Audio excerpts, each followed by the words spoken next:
another episode of Debatable with your hosts, Nina and Kyle. I'm Kyle. I'm Nina. Today we want to wish you a happy Valentine's Day and or a happy Single Awareness Day.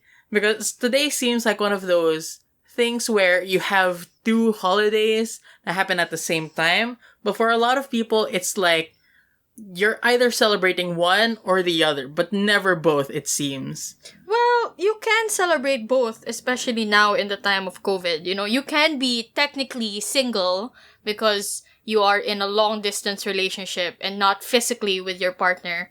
But, you know, that's just cheating. You're technically still in a relationship and you have the right to celebrate what Valentine's traditionally is meant to be about. Yeah, but that's an interesting question. Like, if you are in a relationship, does that mean that you don't have the right to celebrate Single Awareness Day?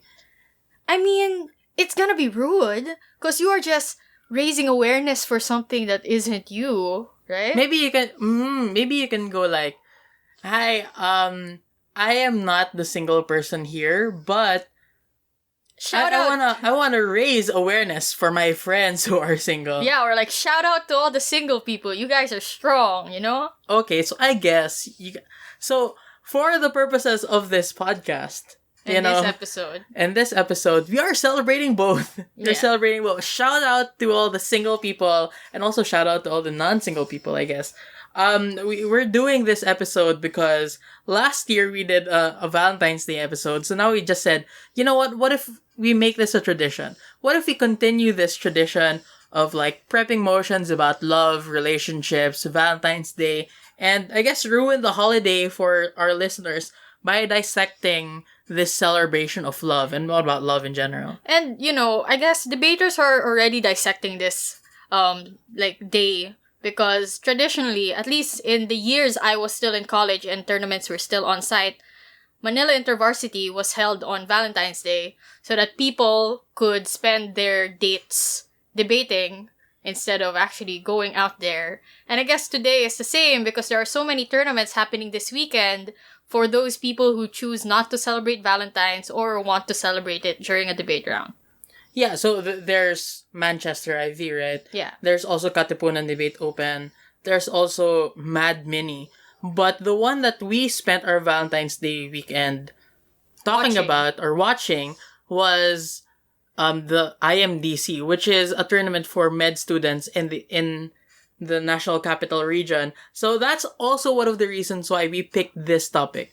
Because earlier, we didn't know what to talk about for this episode. So earlier this morning, it was like Valentine's Day, we had breakfast, and then we're like, what are we gonna do for Valentine's Day today? And then we decided to watch IMDC. And in the finals round, one of the speakers introduced their speech by saying, Happy Single Awareness Day. And we were like, this person isn't single. Yeah. So I was thinking like, what if instead of celebrating Valentine's Day, everyone celebrates Single Awareness Day because everyone chooses to be single? So what if the motion that we're going to discuss today is this house would not love or something? And I know that is a motion that we've had already many times in the past, like many different variations of that. Yeah, during a tournament where I was Edge Score 4, I set the motion as assuming the technology exists, people should turn off their emotions, including love. So that's kind of part of it. Yeah. There's also directly just This House Would Not Love, which was set in another tournament that I didn't debate in, but I was told of. And I heard that it was a great debate. So it's fascinating to think what arguments came out there. Yeah, so I guess in this motion, you can word it however you want, but like it assumes that you have a choice to love or not to love, and then you're deliberately choosing not to love. So it's not something that'll be coerced upon you. It's not gonna be forced. Yeah. But it's something like, yeah, I'm not gonna love today, or like I'm never gonna love. Yeah, choosing to be a celibate, basically. A voluntary celibate, if you want to name it that way. Yeah, so I guess the next question now is, okay, fine. Let's assume that people can choose not to love. What does that mean? Like, what kind of love are we going to talk about? Are we talking about like romantic love, platonic love? I think all types of love. I guess love comes in different forms, and even now we don't have a standardized way of assessing what love is and what love isn't, and there are many ways that it manifests. Yeah, that makes sense. Because Plato, if I'm saying it was Plato in Symposium, he said that, look, you have romantic love or like eros, and there's also platonic love or like a universal kind of love. So according to Plato, romantic seems to be our idea of romantic love for Plato is just like sexual love or attraction to a person's body.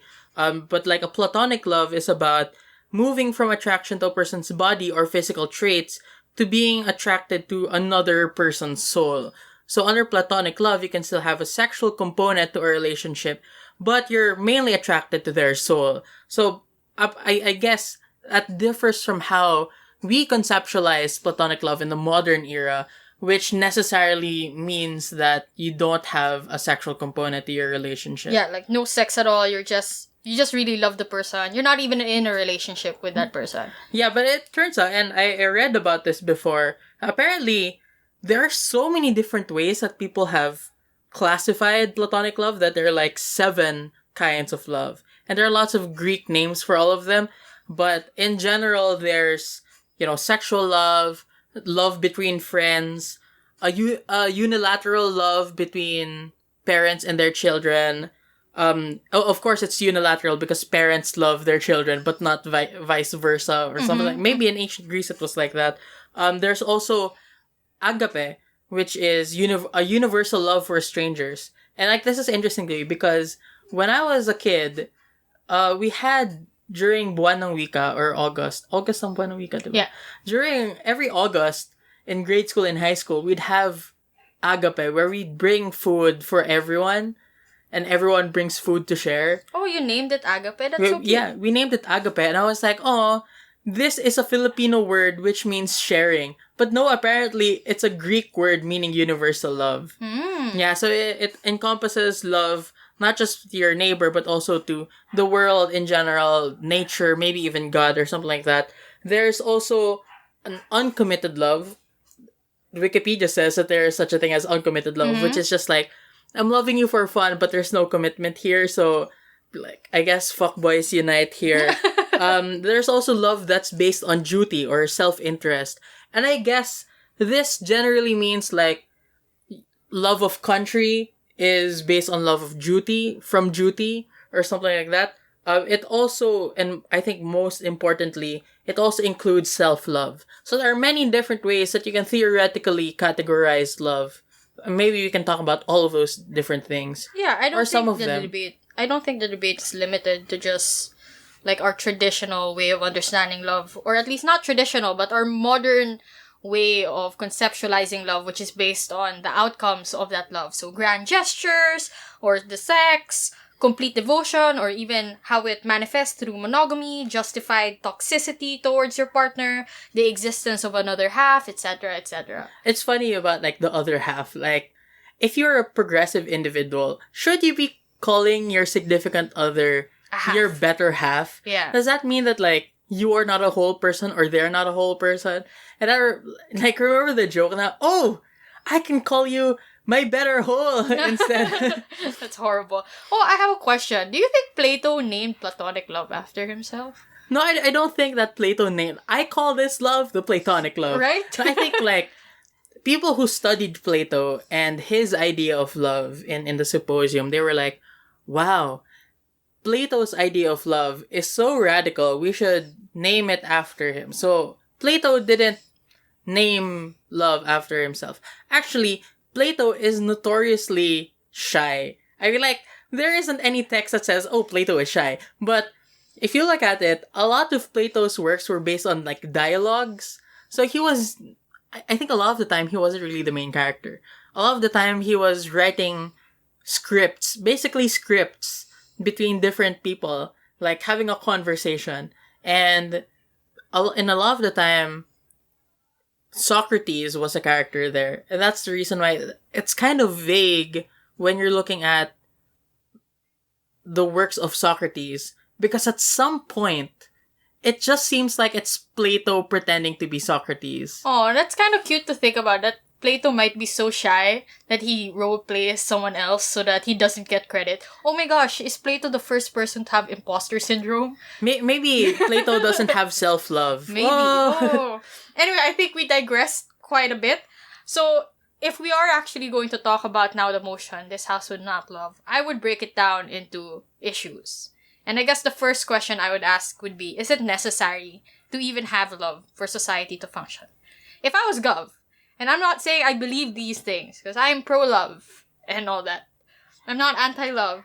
Like most people believe me to be. I am just a very pragmatic person. Yeah, But I was government like... side, don't Sorry. do that. But government side can say that it's not necessary because you can replace love with other things and society can still function. For example, you don't need to love someone to get things done because you can operate on mutual respect instead, or obligation, or contracts.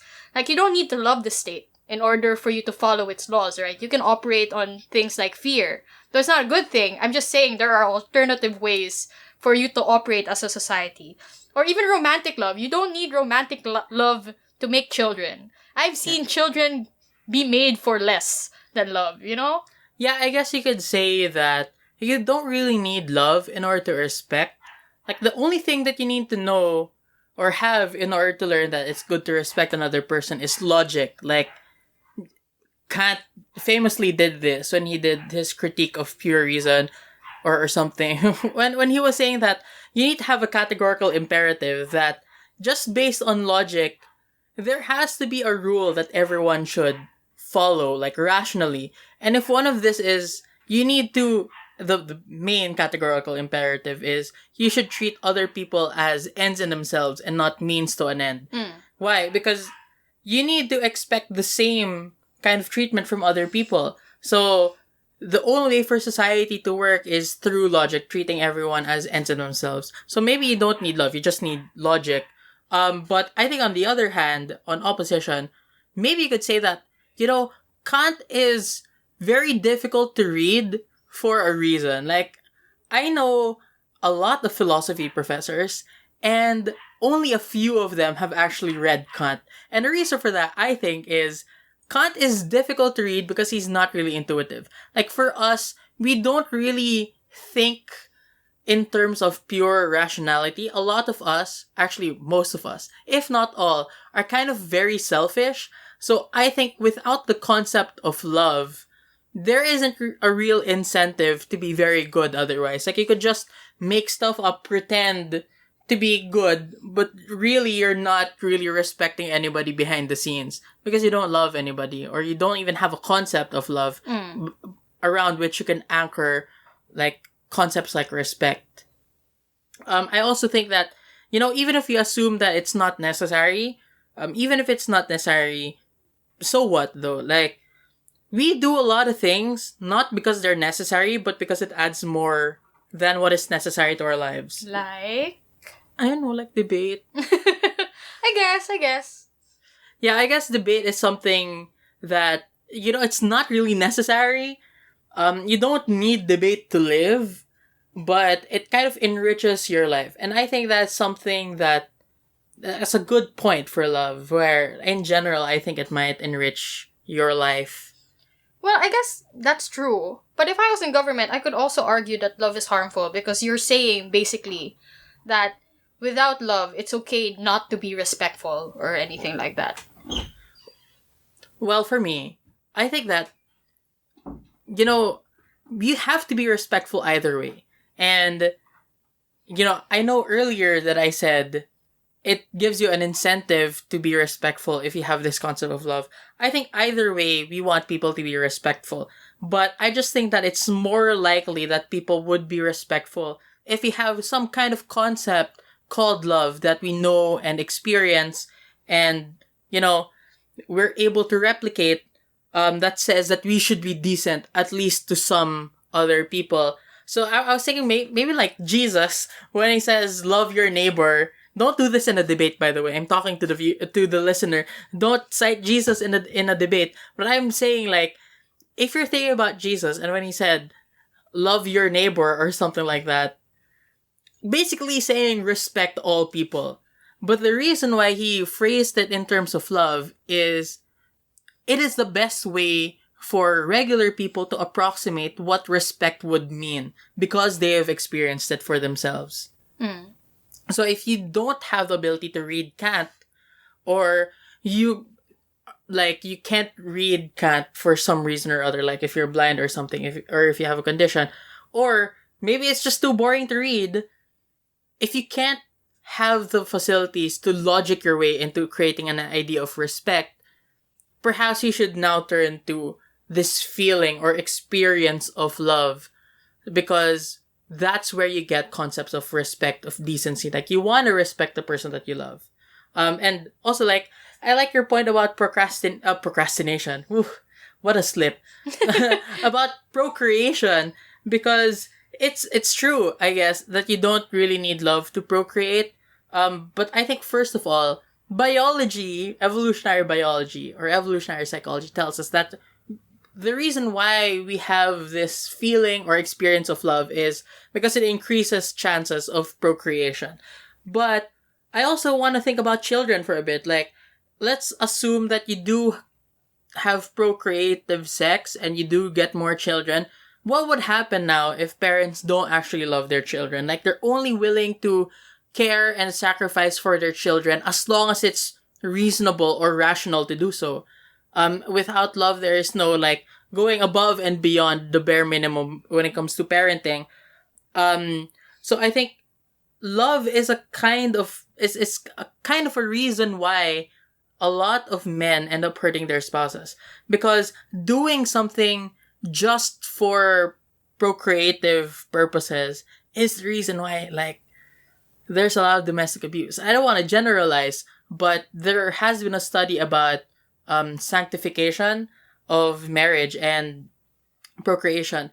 And it found that if a person is more likely to ascribe religious feelings or religious sentiments towards marriage and sex, in the sense that, the only reason why we have sex is to procreate, it actually increases the chances for you to have domestic abuse. So the idea that everything has to be functional or according to God's design all the time, instead of it being grounded on a subjective human emotion like love, is actually something that might lead to bad outcomes for people in society. That's what I think. And also, I think contributes to the idea that women should be treated just as baby machines. Mm-hmm. I guess that makes sense, right? So besides the societal thing, I think we skipped something which I realize now, the discussion of whether love is nature or nurture. Do you think love is inherent or is something built on?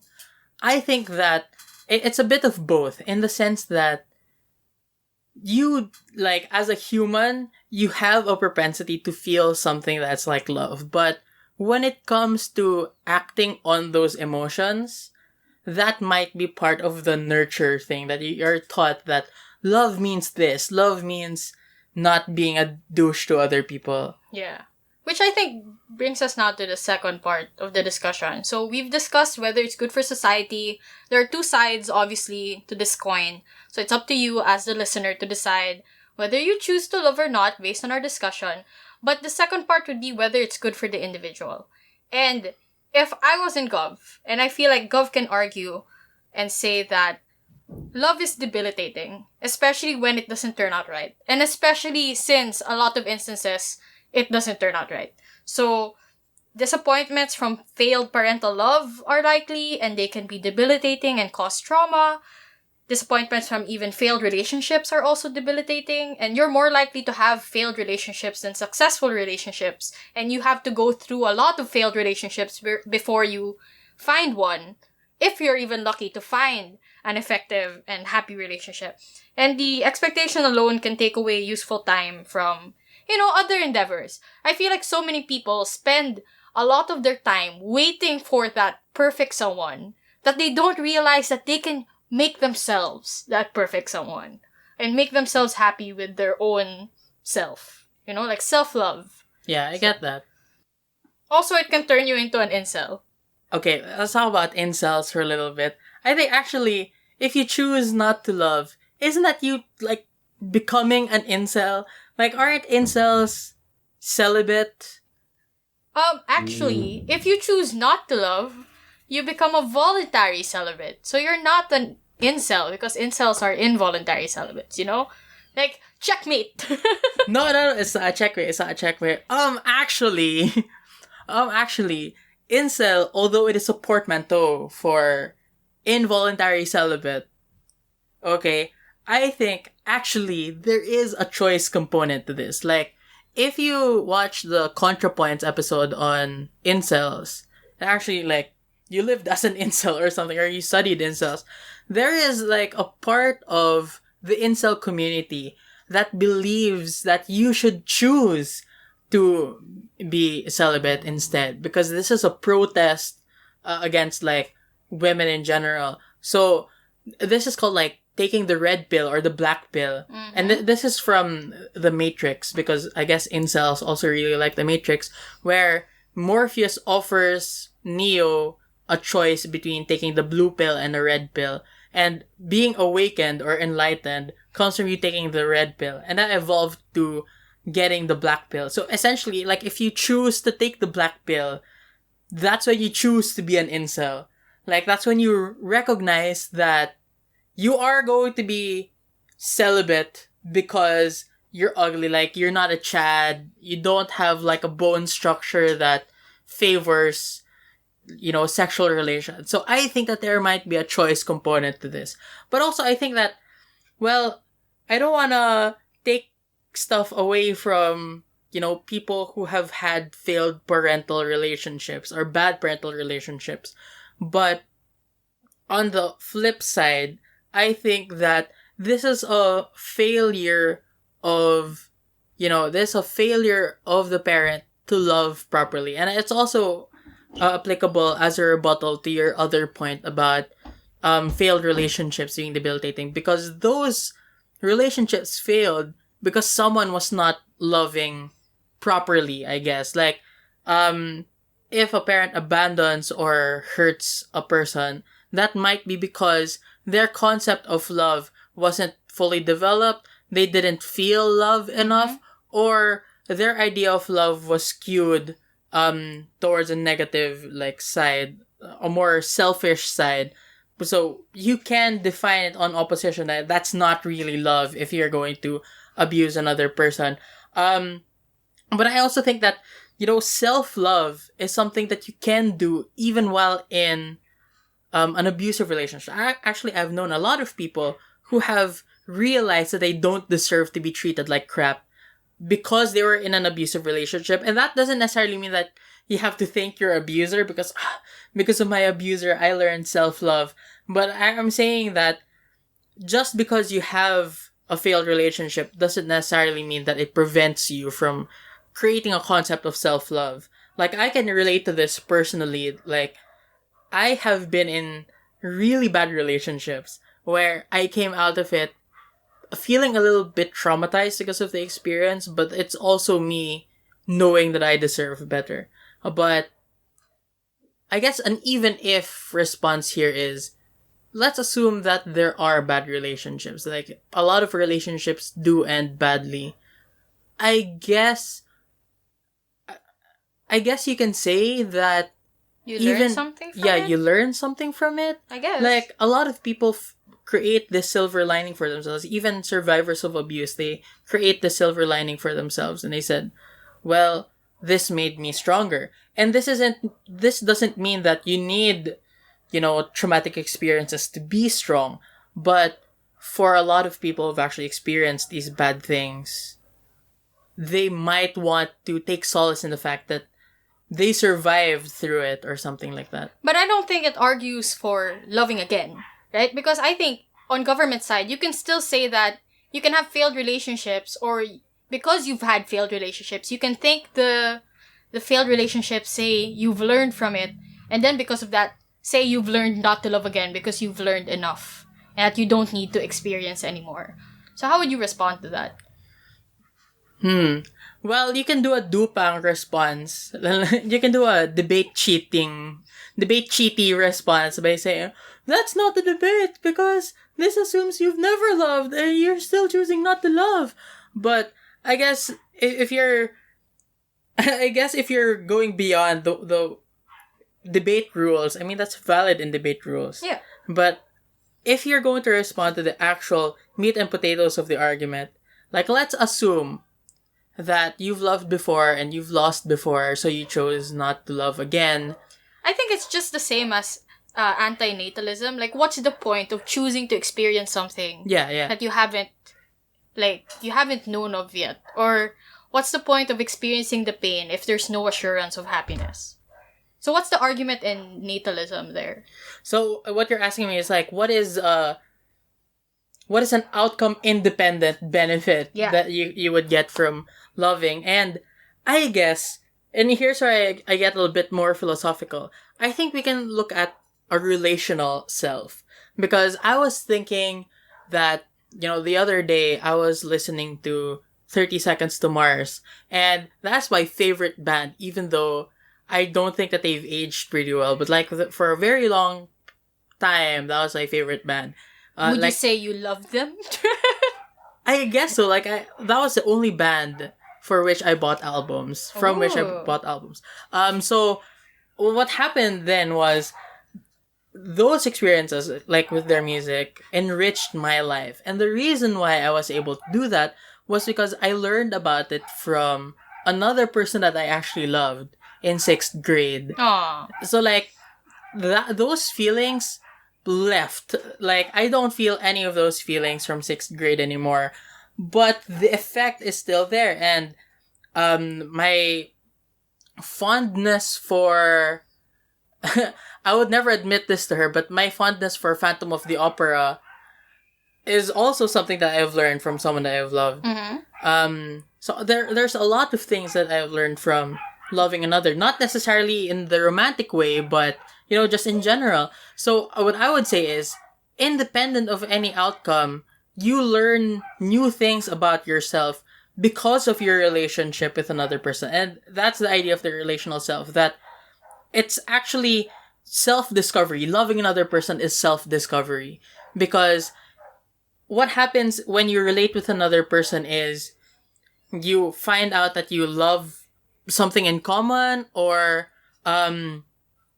you see another person doing something and then you realize that I would do something like that, or I wouldn't do something like that. Mm-hmm. So in a sense, if you didn't ever choose to love, you would never learn that about yourself. So I guess outcome independent, it gives you a lot of opportunities to learn about yourself.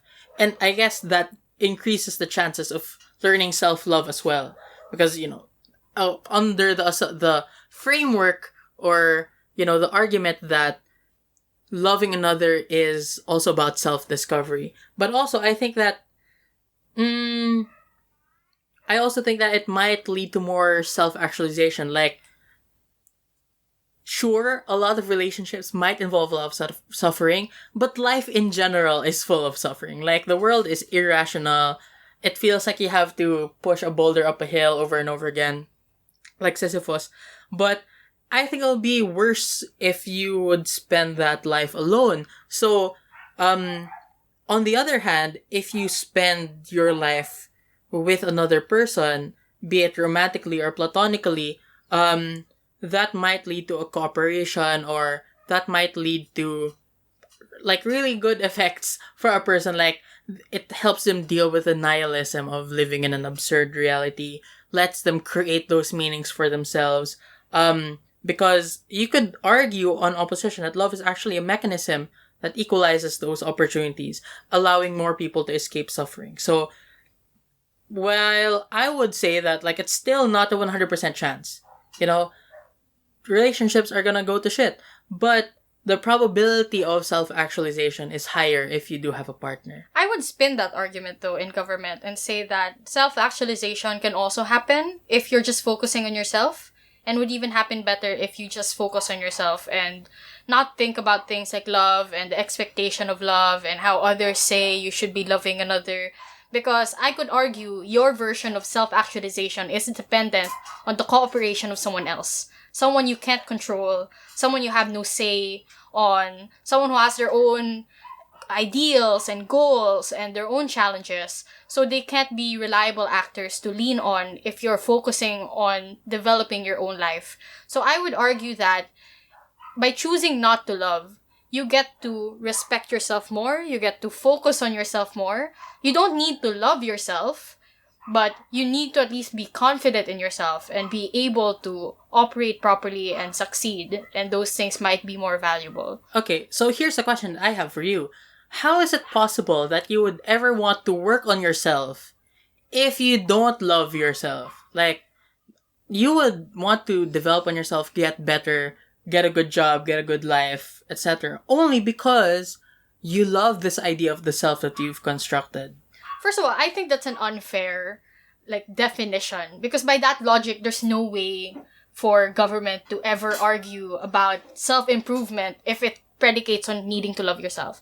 But second, I think that a lot of people develop themselves even without having any real emotion towards the body that they encapsulate. Like, they see themselves as a soul that's just going through life, enduring day in, day out, and they at least want what's best for that body so that they survive, so that they don't have to suffer. So you don't need to love yourself, but you can at least hate the idea of suffering, and that's why you improve upon yourself. Yeah, I guess I see that. Like, a lot of people actually legitimately hate themselves, but they still keep chugging. Yeah, exactly. Yeah, I get that.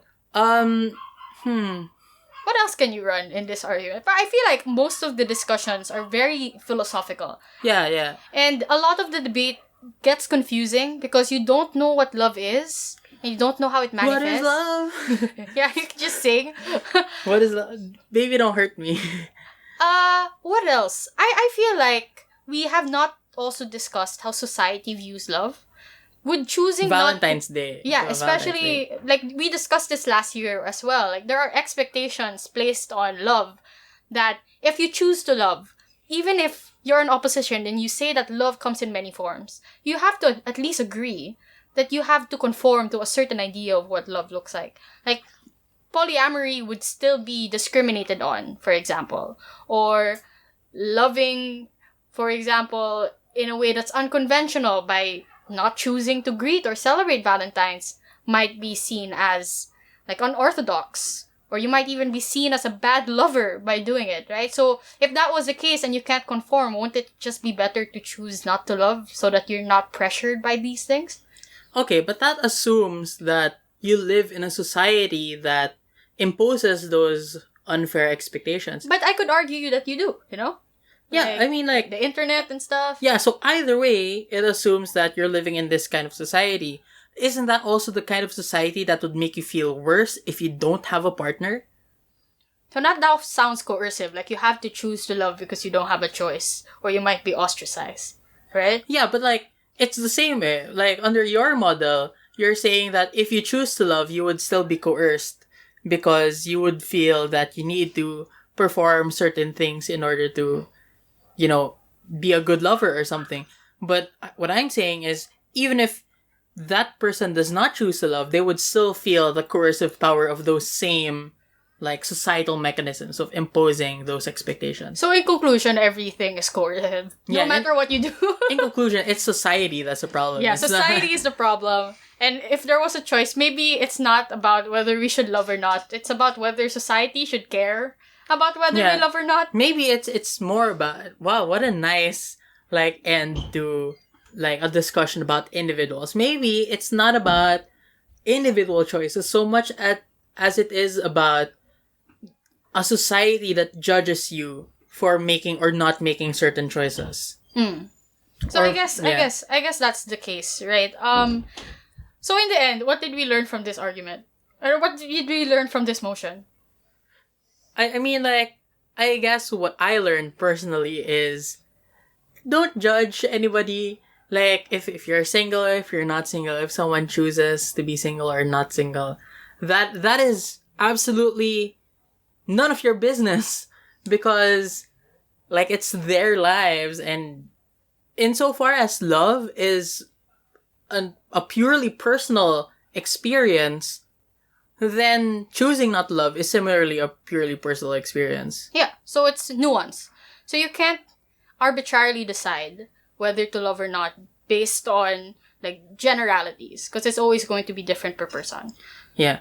So don't let society tell you to love someone or not love someone, or it's it's gonna be too late for you to love if you're gonna, because you're not gonna have children anymore. Just shut up, man. Yeah. And you don't need to be in a relationship. Or if you're in a relationship, you don't need to feel bad about being in a relationship. You know, it is what it is. And I guess that's the ultimate conclusion. Yeah. Whether you're celebrating Valentine's or Single Awareness Day, here at Debatable, we wish you happiness. Wow. Wow, that's really nice. That's really I think the conclusion would be, choose what makes you happy. Whether you choose to love or not love, if the end result is you being happy, then pick that one. Yeah. And even if you don't feel like you're in a position to love yourself, even if you hate yourself, that doesn't mean that you should actively harm yourself or something. Yeah. I think even if you hate yourself now, you should still strive to be the best version of yourself that you can be. You don't need to love yourself if that's too much to ask. And I really hate it when people tell me, like, just love yourself, it's gonna be easy, you'll stop being depressed. Like, it's not that easy. But at the very least, you can learn not to hate yourself as much. And that's different. You can choose to at least try to like yourself enough to survive. That was actually less hugot than I was expecting. Like, Why? I was... Why? I mean, there was a good amount of hugot in this episode, but it wasn't as much as I expected, considering, like, how much we can hugot with this motion. Yeah, and how much our past relationships shaped us for better or for worse, I guess. I don't want to divulge. This isn't a drunk episode, okay? Yeah, this isn't one of the... We're just very philosophical today, and I guess we're just more critical compared to last year. Like, doing Debatable has changed me, and like, when I look at issues, I try to look at the philosophical lens as well. Oh, who am I? When have I started caring about philo? It's probably because of Kyle, so... Yay! Yeah. I wish I could say the same for IR, but like, no. Yeah, so I guess in this relationship, you can see who takes and who gives. Well, oh wow. I'm kidding. I can give... I'm kidding. Girl. Okay, sorry. That's it for this episode of Debatable. We're sorry we got rambly at the end. But we do have a lot of feelings towards this motion. And we have a lot of friends who debate this on a daily. Whether they should like choose to have a crush or not have a crush, whether they should turn off their emotions or not. And though we're not in the best position to give advice, we hope that we at least gave you some perspective on both sides of this debate. Yeah, so I guess that's it for this episode. We'll see you in the next one, shall be this week. We apologize if this episode was kind of late because we recorded it a bit late. And we wanted to release it during Valentine. So we missed the Friday schedule so that we could upload today. Yeah, but hopefully for the next episode, we do meet the Friday. This isn't like a promise that you could enforce upon me with the law or something. This isn't an actual contract. But like, we'll try our best for the next time that we're gonna release on Friday. Okay, that's it. Bye. That's it. Bye-bye.